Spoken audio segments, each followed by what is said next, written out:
when we say creative that converts, it's really about having that message and being in all of the places where your shoppers are and making sure that you're delivering, relevant content and relative creative that's going to get them engaged, right? It's about making sure that you have creative from top of funnel all the way down to the bottom of the funnel. And that's ultimately what is going to convert. Welcome to Modern Automotive Marketing, the podcast where data meets strategy and dealerships turn insight into action.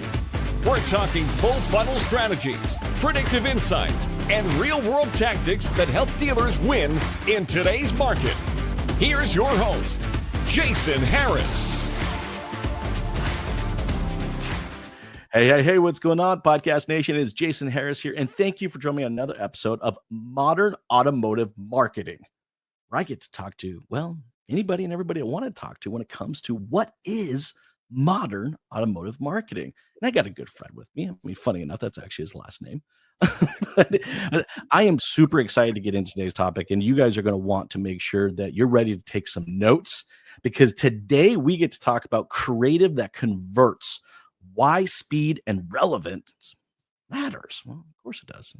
And we're going to talk about it. But I got Justin Friend with me from Proficy Digital. Justin, what's up, man? How you doing? Jason, good to see you, brother. How are you? I'm doing good, man. I'm glad that we get to do a handful of these together. This is going to be so much fun. You had a good week? You ready to do this? Great week. I'm excited as well. The topic of modern automotive marketing is obviously something that's near and dear, and you and I have had fun so far. So looking forward to getting into this one. I think it's going to be a fun one.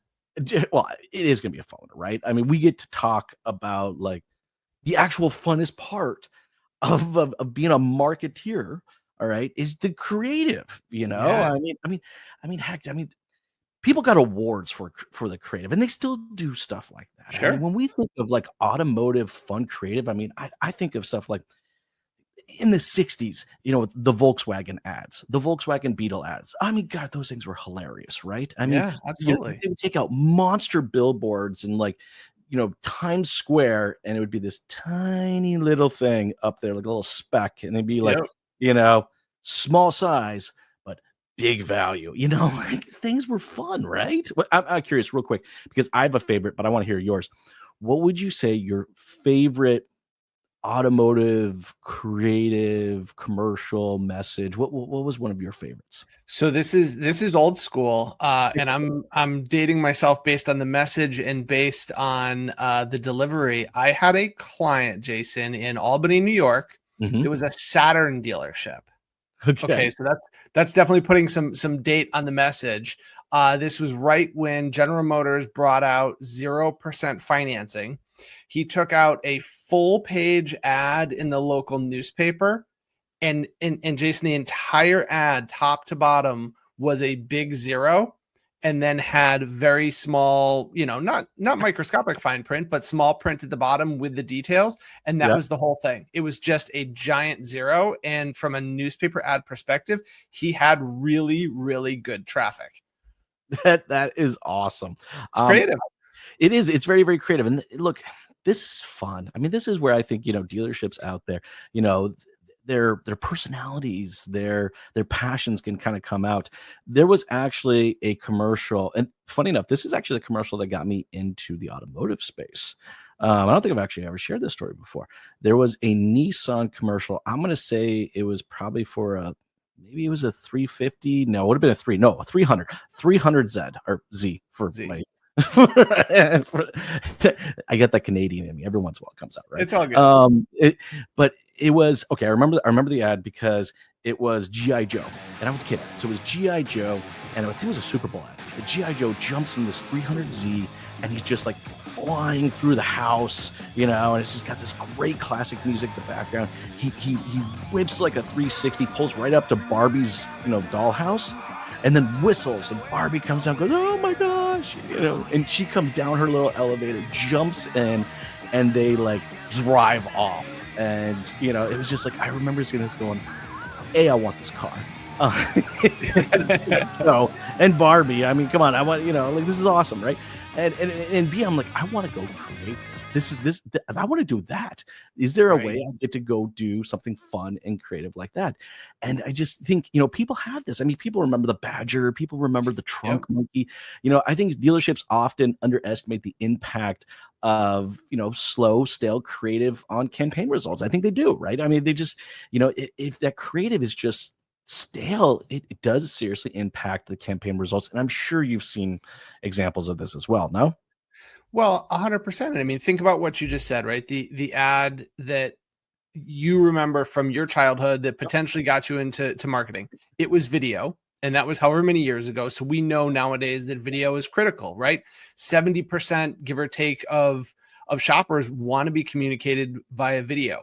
Think about all of the channels, Mm. right? Most of them support video. So then the other piece is making sure that you have that emotional connection. You emotionally connected to G.I. Joe, to the sports car, potentially to Barbie, right? But you created that connection, and that's something that's really important. And oftentimes you mentioned stale creative, Jason. I think oftentimes people do the same thing over and over, and we can call it stale or whatever you want, but have a different tact. Bring in some humor, bring in some relevance, bring in the type of creative that's going to take a shopper through their buyer journey from the top of the funnel all the way down to the bottom. So I think, unfortunately we see stale creative all the time. And I don't know that dealers necessarily know how to get past it and how to get around it. Well, I mean, the worst thing we can do is we can get stuck regurgitating what the manufacturer is putting out there, right? Like, for everybody out there watching and listening, look, the manufacturer is going to do what the manufacturer does. That's fine, right? But you're an individual. There's a personality in your dealership. There's a culture inside your dealership that if I don't know as a customer, I don't know. And this is the biggest opportunity. I mean, look, here's the thing I find, all right?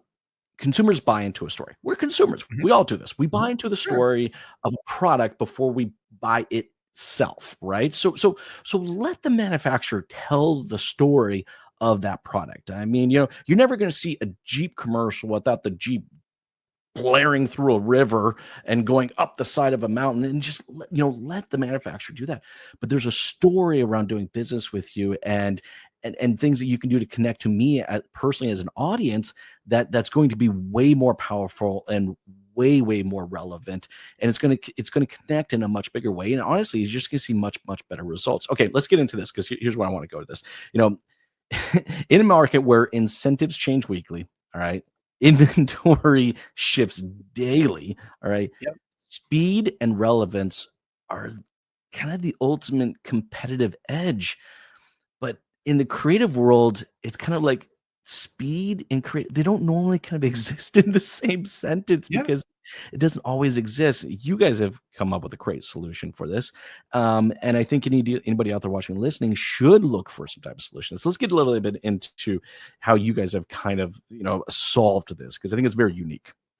Well, let's go there, but I want to go back 1 second, Jason. Something you said about the manufacturer level creative, right? Like, use the Jeep climbing up over the mountain, and yeah, that's that emotional connection. And it is super important that the dealership, differentiate themselves, but there's also the opportunity to leverage that creative that the OEM has, right? That tier one, look and feel at a tier 3 level. And there's a lot of dealers who say, I don't want any of that. That's the OEM's job.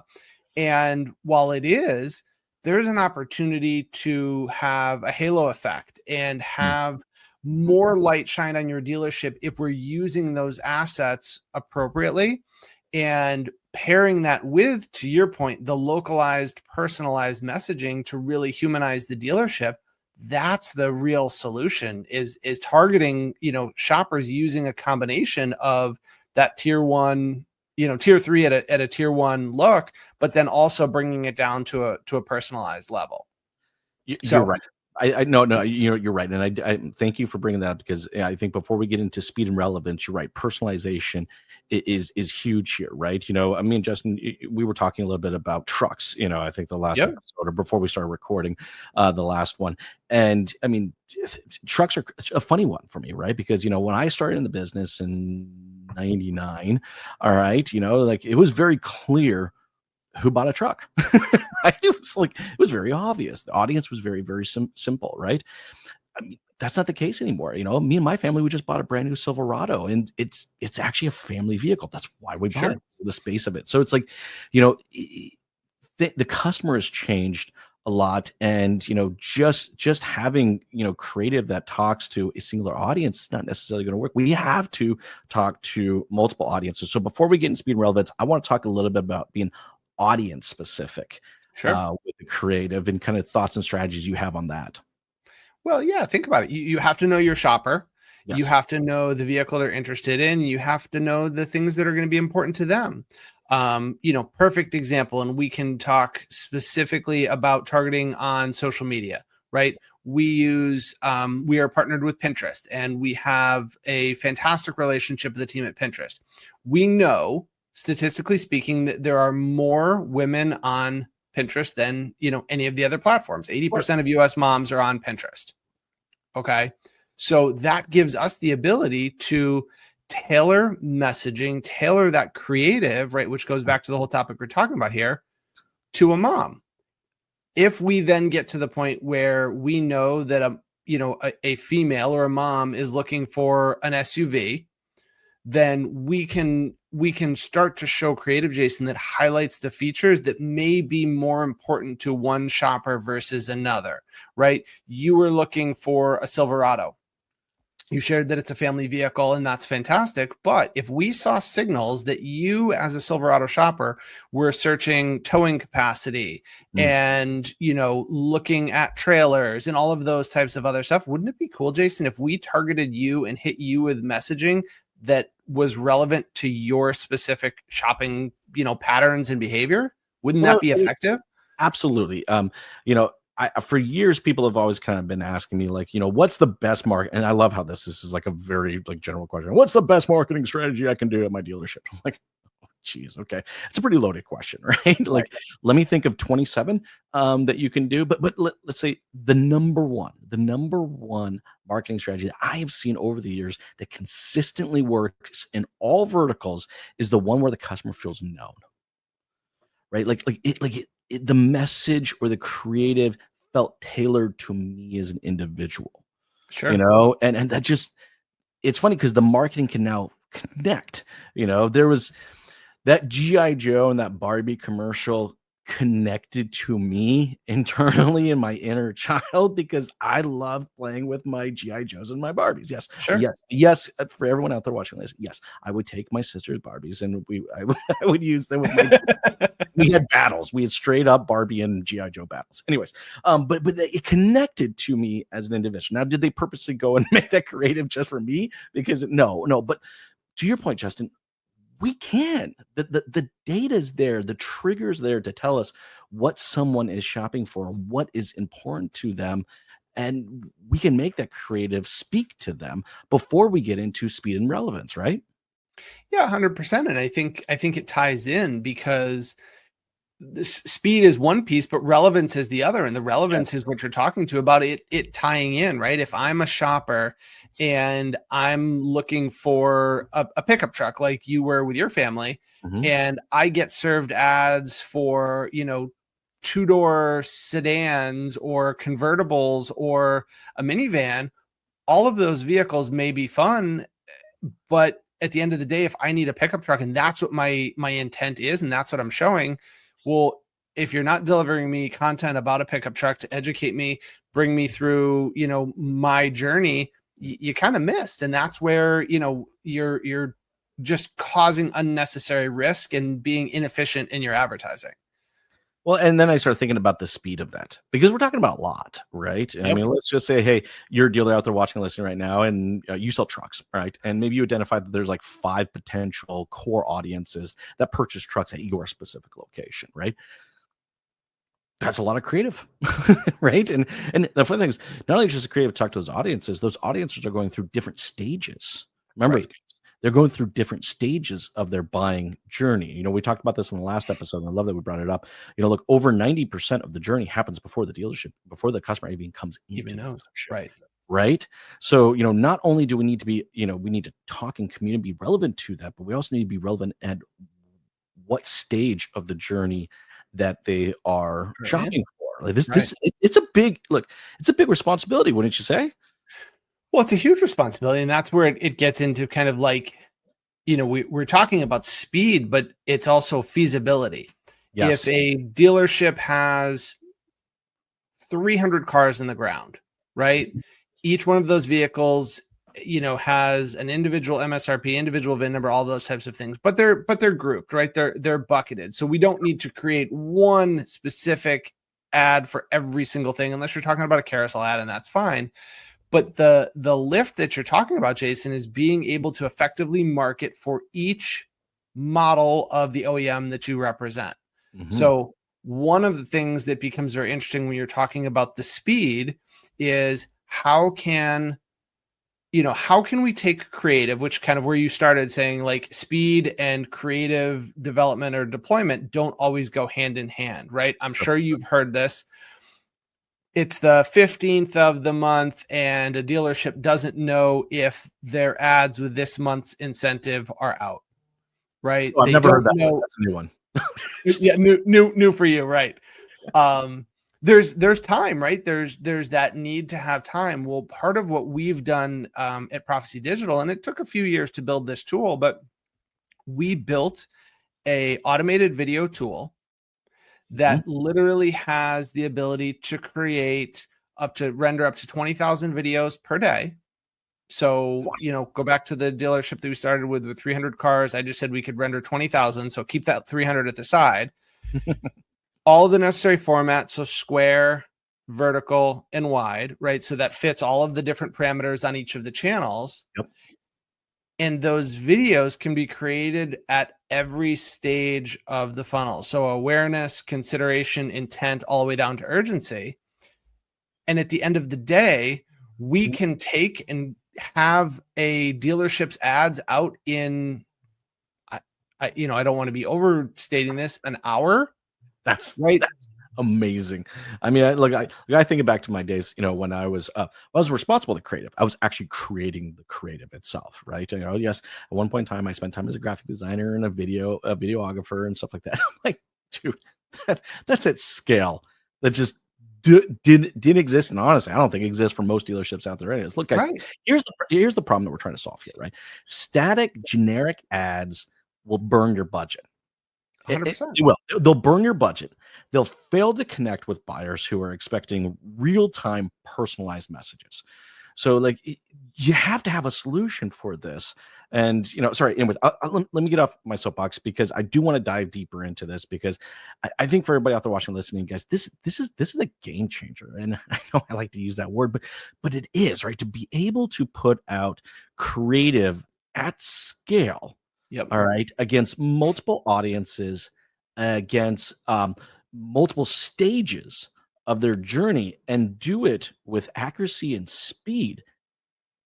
Freaking huge. Sorry. That's where I'm going with this. Anyways, just let's go more into it. Let's talk a little bit more. Well, no, you're it, right? And it's accuracy and speed and scale. It's all of those things, right? In the tool, right? And we talked about, I gave you the example of a dealership that may not have their current offers in ads out by the 15th of the month, right? You're halfway through the month.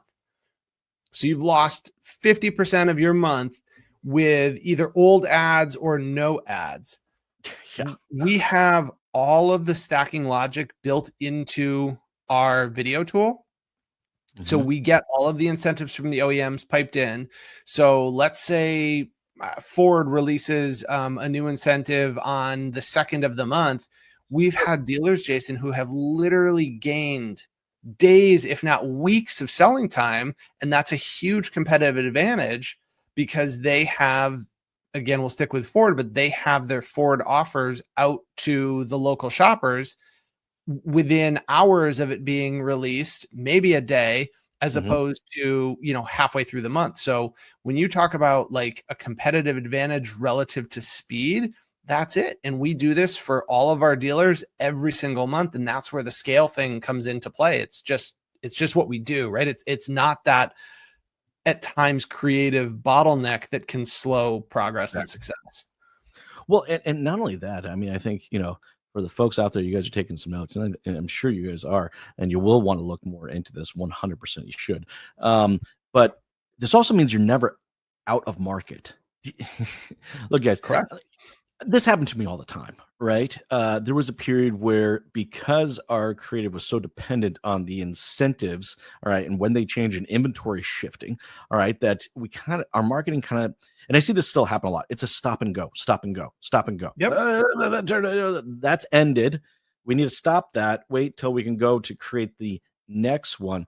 See, look, when you're marketing to the entire journey, you're always in market. Okay.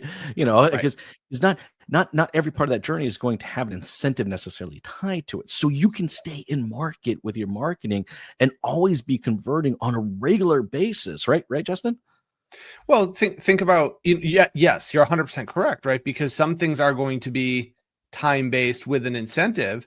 But if you start to think about awareness campaigns, branding campaigns, why buy type of information about your dealership, why should a shopper choose your store over someone else's, having that information out there, in perpetuity or just always live, like having an always on strategy for that type of thing is critical. And then when you do get that incentive, you have the ability to shift quickly. The other thing, Jason, like we're talking very much like kind of sales oriented, but there's all of the other profit centers, the dealership, right? We've got obviously new, there's pre-owned, there's certified pre-owned, service. With a lot of our clients, Jason, if they are either focused or potentially struggling with EVs, we'll take EV out and make that a separate campaign.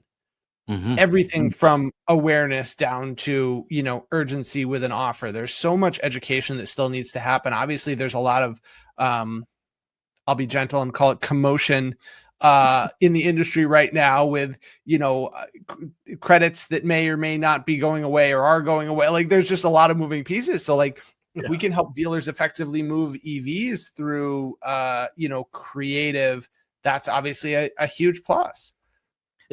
It is. And, look, I think to ultimately execute on the strategy that we're talking about here, guys, you do need to find a partner to doing this. All right. This is just way too much load, way too much scale required, for you to be able to effectively do it on site. And guys, and I'm telling you, right, like I was a dealer that like for years I fought. I'm like, all my marketing is going to be in-house. I employed, multiple graphic designers, multiple video people. Like I put real money, real investment into it. You just can't do it like this anymore. And so I think it's important. But here, I would want to adjust a little bit because I want to get into what is that creative that converts, right? Sure. And because I think for the longest time, we're like, well, it's the $250 biweekly ad. That's what converts it. Well, that's what it converts because it's the last ad they clicked on. that doesn't, let's talk a little bit because I think there's kind of some misconception around that. I'd love to kind of get your thoughts on it. Yeah, I mean, listen, I think, we talked about a fair amount of this in our last episode, but it all ties together, right? If we're measuring last click attribution, it's that last one that has the $300 payment or whatever it may be. Sure. But our goal, Jason, is driving quality traffic that ultimately converts. And that's going to start with upper funnel awareness campaigns across all, the channels that are not going to be bottom of the funnel, that are not going to be a lead form. So like when we say quality creative that converts or creative that converts, it's really about having that message and being in all of the places where your shoppers are and making sure that you're delivering, relevant content and relative creative that's going to get them engaged, right? We can go back to Barbie. That got you engaged. Well, I guess G.I. Joe. That got you engaged. So it's about making sure that you have creative from top of funnel all the way down to the bottom of the funnel. And that's ultimately what is going to convert. I spoke to a great dealer friend of mine earlier today, And he just within the last 2 months joined Proficy Digital, and he was telling me that he just left a 20 group. And again, there's a little bit of a humble brag, but he just left a 20 group, and his, performance, so to speak, was fantastic. And people were asking him very specifically, hey, your traffic isn't up, period over period, but you're converting. And, thankfully, like, and when the client and I talked, like, he's like, you guys did exactly what you said. You told me you were going to drive higher quality traffic that converts. Yes. So he's not playing the quantity game, right? Sorting through more challenging leads. He's got higher quality. And again, that goes from strategy when it goes across all of the channels, right, that we talked about in our last session. And now it's like, what do you deliver? It's this type of creative. It's that quality that makes a difference. And I love the fact that you brought up the channels again, because I did want to talk a little bit about the big screen in the living room. Sure. Right. Because I am so insanely excited about what's going on in the CTV space. I just am, right? And it's funny because I just recently experienced this, right? So I may or may not be in market for a new ATV. Potentially. I look, I had a Razor, a Polaris Razor for a while. It was just a 2-seater. My kids were a little bit smaller, so it was fun. Now they're getting bigger, and like, Dad, maybe we should, because these things are huge now. I mean, they're the size of cars. They're not small little things. You get 4-seaters and you can get all kinds of stuff. So I started looking a little bit, and I'm sitting around, I'm watching, I don't even remember what it was. My kids had something, I think it was on Pluto TV. They were watching an old movie I'd recommended to them. Sure. TV. And sure enough, bam, here comes Polaris. And normally, okay, so I think most people would push back on the big screen because they're saying, well, people just stare at their phones when the ads are rolling. That is true when the ad's not relevant. All right. But when all of a sudden I saw the Polaris pop up and I saw the ATV go ripping through the forest and stuff, like you were locked in. I was locked in, man. I'm watching this whole thing, and so I think it's exciting that, modern automotive marketers that are out there, I know you guys are doing this, and maybe there's a little bit of secret sauce here, but can we talk just a little bit about that before we kind of move on to our next topic? Because I am so excited about the big screen coming back for dealers in a big way. Well, yeah. And so I read, I don't know, I think it was Friday, an article that Mountain had published, and it said that OTT CTV had eclipsed broadcast and cable in May for the first time. So if you combine traditional broadcast and cable TV, CTV had more viewership. So like, what a cool stat, Jason, right? To your point that, don't ignore the big screen. Where I think the opportunity is, and again, we'll see if Polaris, followed this path. And if they didn't, make sure you call my contacts in the show notes. If you were watching that, right, and you saw the ad because they targeted you, they knew, and they saw, what your shopping behaviors were.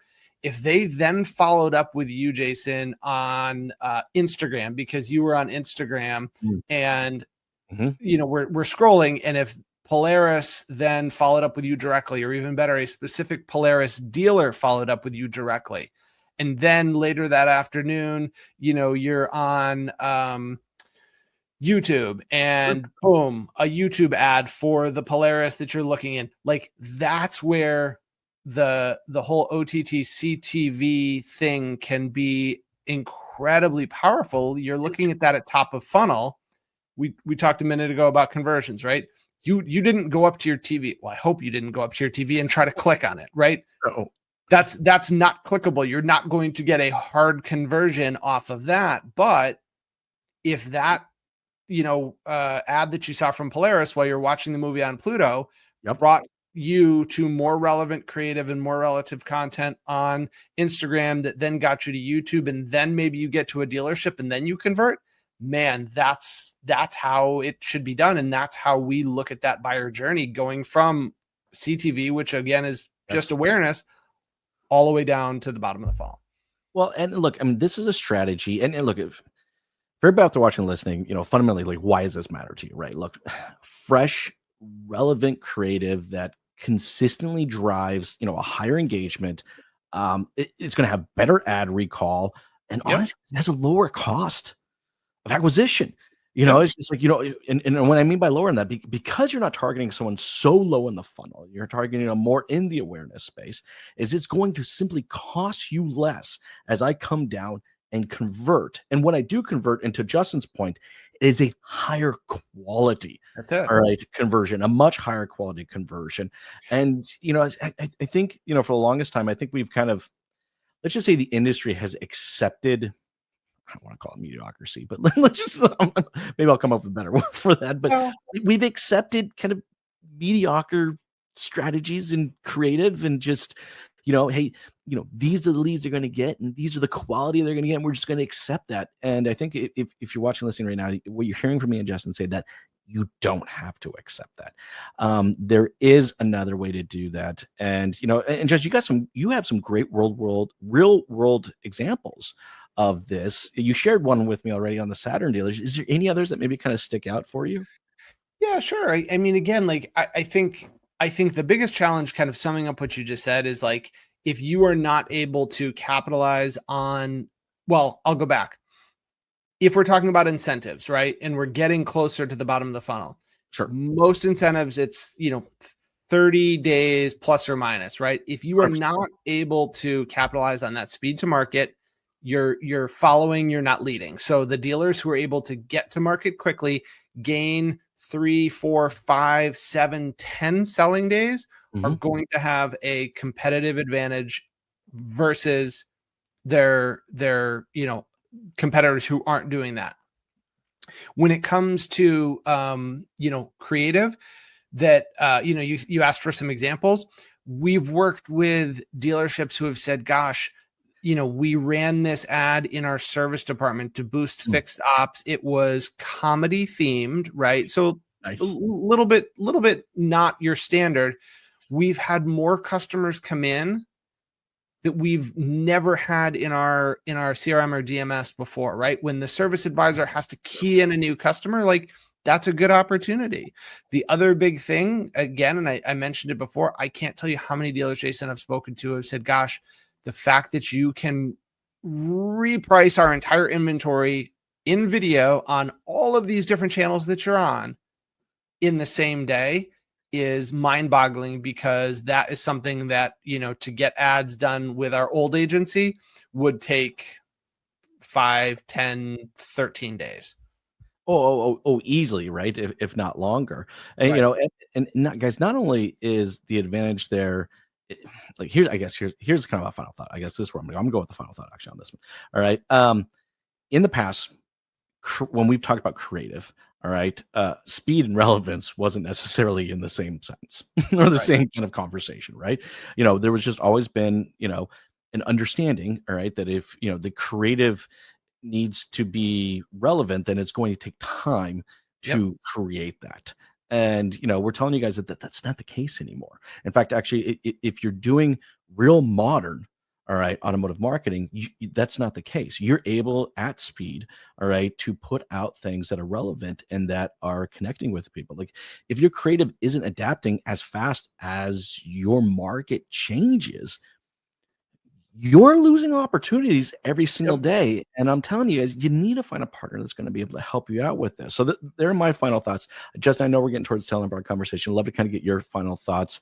And maybe we'll tease up the next episode a little bit, because I'm excited about this next episode as well. But go ahead. What are your final thoughts on this? Yeah, final thoughts. I think you summed it up well. Like, if you're not leading your following, if you're, losing, time based on stale creative or creative that's not relevant, and you're not getting out to the market when the market is ready to receive it, then again, you're losing opportunity and leaving, customers untouched. And, in today's day and age, when it's not a super easy market out there are challenges.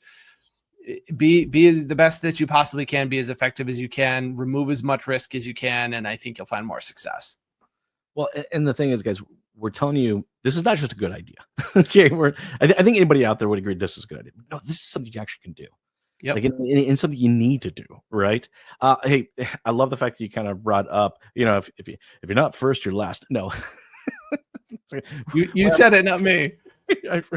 Because in our next episode, all right, titled "Is Your Strategy Forward Looking, or Are You Looking Through the Rearview Mirror?" All right. We are definitely going to have some, if you're not first, you're last analogies in that episode. So I'm excited to get into it. Justin, I really appreciate, man, your time today. This has been a lot of fun for everybody out there watching and listening.